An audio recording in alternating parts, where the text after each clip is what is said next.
11. ഉത്സാഹത്തിൽ മടുപ്പില്ലാതെ ആത്മാവിൽ എരിവുള്ളവരായും കർത്താവിനെ സേവിപ്പി.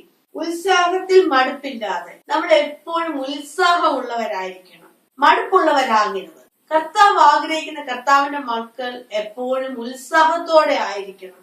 നമ്മുടെ എല്ലാ കാര്യങ്ങളും നേരെ ആയിരിക്കുമ്പോൾ നമുക്ക് നല്ല സന്തോഷമാണ്. നമ്മുടെ ജീവിതത്തിൽ എന്തെങ്കിലും ഒരു നന്മയ്ക്ക് ഒരു കുറവ് സംഭവിക്കുമ്പോൾ നമ്മുടെ എല്ലാ ഉത്സാഹവും മാറും. അങ്ങനെ ആയിരിക്കരുത്. നമ്മുടെ ജീവിതത്തിൽ നമ്മൾ എപ്പോഴും ഉത്സാഹമുള്ളവരായിരിക്കണം. നമ്മുടെ ജീവിതത്തിൽ മടുപ്പിന് ഒരു സ്ഥാനവും വേണ്ട. ആത്മാവിൽ എരിവുള്ളവരായിരിക്കണം.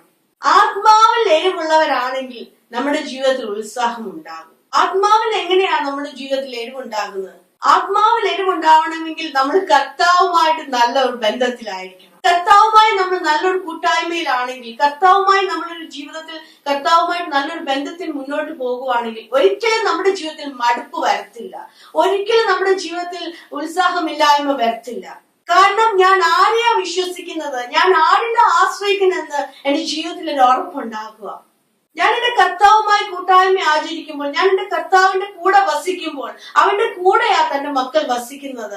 പിതാവ് അതാ ആഗ്രഹിക്കുന്നത്. പിതാവിന്റെ മക്കൾ അവന്റെ കൂടെ വസിക്കുന്നതാ പിതാവ് ആഗ്രഹിക്കുന്നത്. ആ കൂടെ വസിക്കുന്ന മക്കൾ അവരുമായിട്ട് എപ്പോഴും ആ കർത്താവുമായിട്ട് ഒരു കൂട്ടായ്മയിൽ മുന്നോട്ട് ജീവിക്കുമ്പോൾ ആ കർത്താവിന്റെ കൂടെ, അതായത് നമ്മുടെ ജീവിതത്തിൽ കർത്താവിന്റെ സാന്നിധ്യം ഇല്ലാത്ത ഒന്നും വേണ്ട. നമ്മുടെ ജീവിതത്തിൽ കർത്താവിന്റെ സാന്നിധ്യം ഇല്ലാത്ത സാഹചര്യങ്ങളിൽ നമ്മൾ നിൽക്കുമ്പോഴാ നമ്മുടെ ജീവിതത്തിൽ, നമ്മുടെ ഹൃദയത്തിൽ അസമാധാനം കടന്നുകൂടുന്നത്.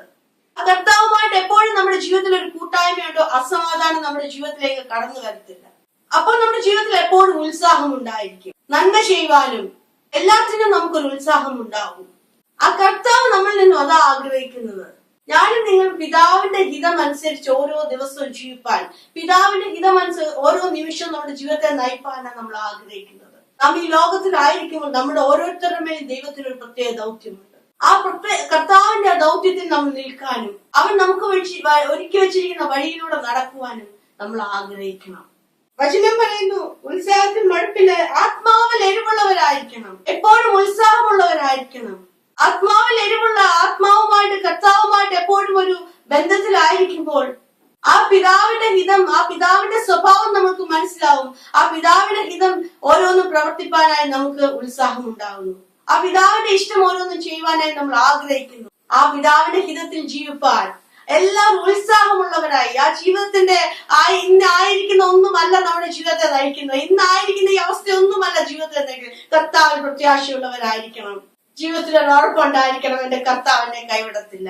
ഇന്നത്തെ ഈ മടുപ്പെല്ലാം എടുത്തു മാറ്റി, ഇന്നത്തെ ഉത്സാഹമില്ലായ്മയൊക്കെ എടുത്തു മാറ്റി എന്റെ കർത്താവ് മുന്നിൽ എനിക്ക് ഒരുക്കി വെച്ചിരിപ്പുണ്ട്. എന്റെ കർത്താവിന്റെ ജീവിതത്തിൽ ഞാൻ ആഗ്രഹിക്കുന്ന തരുവാൻ മതിയായവനാ.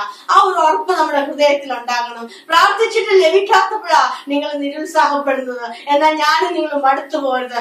തക്ക സമയത്ത് എന്റെ കർത്താവ് ഏറ്റവും ശ്രേഷ്ഠമായി നിങ്ങൾക്ക് ഓരോരുത്തർക്കും തരും. ഒരിക്കലും മടുത്തു പോകരുത്. ദൈവസന്നിധിയിൽ പിറുപിറുപ്പിനെ എല്ലാം മാറ്റി വെച്ചിട്ട് ആ ഉത്സാഹത്തോടെ, ഇതുവരെയുള്ള പിറുപിറുപ്പിനെയൊക്കെ മാറ്റി വെച്ചിട്ട് ഈ നിമിഷം മുതൽ ഒരു പുതിയ വ്യക്തിയായിട്ട് ഉത്സാഹത്തോടെ കർത്താവുമായി ഒരു കൂട്ടായ്മ ആചരിച്ച് കർത്താവുമായി ബന്ധത്തില് മുന്നോട്ട് ജീവിതത്തെ നയിപ്പാൻ എല്ലാവരും ദൈവമായ കർത്താവ് ധാരാളമായി സഹായിക്കട്ടെ. പ്രാർത്ഥിക്കാം.